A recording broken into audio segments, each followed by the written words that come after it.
It's July 1908 and the eyes of the political world have been on Pembrokeshire for the by-election between Walter Roche of the Liberal Party and John Lort Williams, Conservative. Famous suffragettes came here to campaign against the Liberal candidate because Herbert Asquith, the Prime Minister, was opposed to votes for women. They visited all parts of the county and inevitably were met with a mixed reception. Emmeline Pankhurst spoke at Castle Square in Tenby, scene of the largest public meeting which has ever taken place in the town. Anna Wilson reports.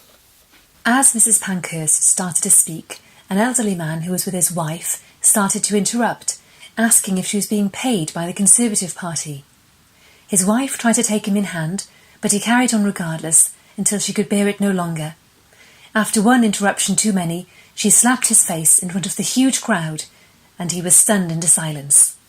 At St Dogmell's, suffragettes were pelted with eggs and dirt. One speaker said they were surprised at the behaviour in the chapel-going community, but it was also reported that they had converted many to the idea of women having the vote. In St David's, Miss Annie Kenny was asked which women should have the vote. She answered women who had the same qualifications as the men who vote now. And in Fishguard, Mrs Nellie Martell argued that the world would be a kinder place if women had the vote.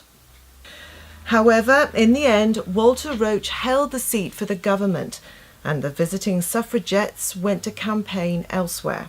They had to wait till 1918 for some women to get the vote. That's it for now. Goodbye.